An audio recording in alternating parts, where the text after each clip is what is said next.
Buyers who purchased new builds over the last 2 years and have not yet taken possession of their property may now be feeling the effects of higher mortgage rates, higher stress tests, and declining property values. We're seeing many buyers in Ontario trying to assign their purchase agreement to someone else.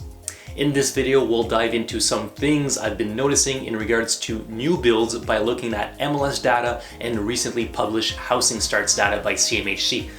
We'll try to answer the question, is now a good time to buy a new build?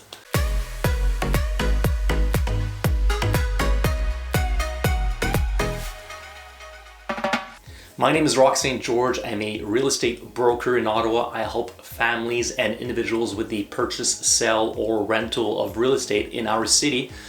We're going to be talking about housing starts today. Housing starts is an economic indicator that reflects the number of privately owned new houses on which construction has been started. It tells us how many homes will be ready for occupancy in a few months and how bullish these builders are about the housing market and economic outlook. CMHC's December report shows us that across Canada, housing starts are actually up 3% year over year, meaning from December 2021 to December 2022.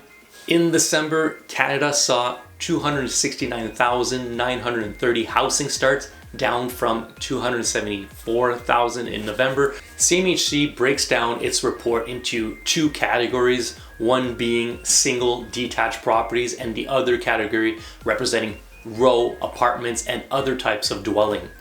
It's important to note that although housing starts are up in general, construction of single detached houses is down 25% compared to December 2021, reaching 3,473 units, down from 4,612 last year.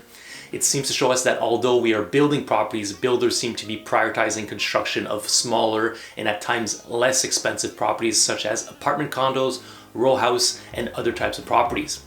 With the increase in mortgage rate, buyers are shying away from larger single detached homes, which is generally more expensive and one of the most expensive housing types. Newfoundland and Labrador, PEI, and Ontario are the provinces seeing the highest increases in housing starts. Housing starts in December are on the screen. Newfoundland and Labrador saw 153 properties, which is an increase of 91%. PEI 58 properties, an increase of 53%. And Ontario saw 8,354 properties, an increase of 53% over 2021. In Ontario, housing starts are up in Kitchener, Cambridge, Waterloo, Oshawa, St. Catharines, Niagara, and of course, Toronto.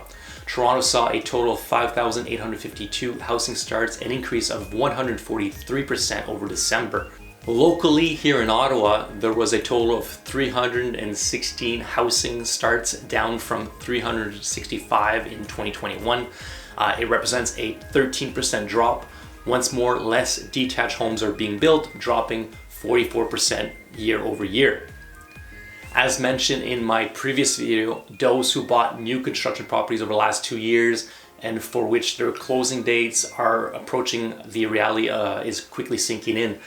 Obtaining financing for the purchase of a property has gotten much more difficult with the increase in mortgage rates, increased stress tests, which means it's harder for buyers to qualify. Some are also seeing a drop in property values since the time they purchased the property. This means they sometimes have to come up with a larger down payment on closing to make up for this difference. So things aren't looking great. Some buyers are looking to assign some of their purchase agreements. This means finding another buyer to take over the contract and take possession of the property on closing day instead of them.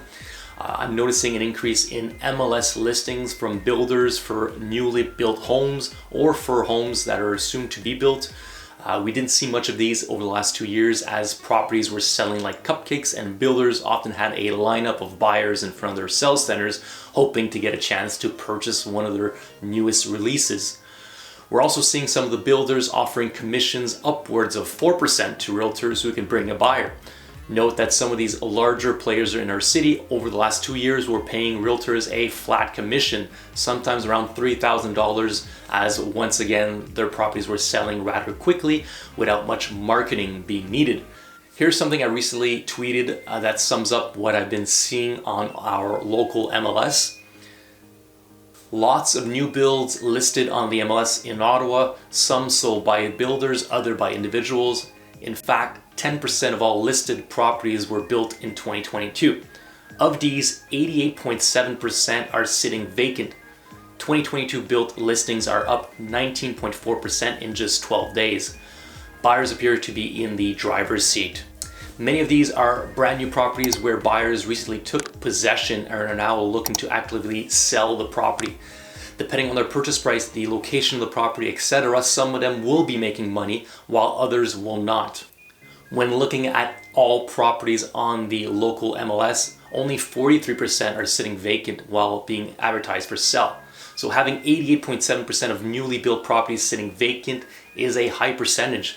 Many of these properties were bought at or around the peak of the market. One thing I know is that investors don't like to pay for their own mortgage.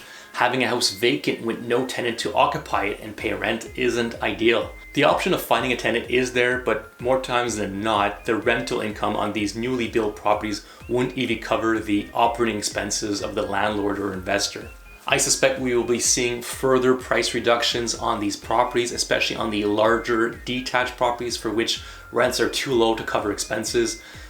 We may see homeowners of townhouse style or urban town style properties that paid a bit less for their units rent out their properties and wait until better market conditions. So is now a good time to buy a new build?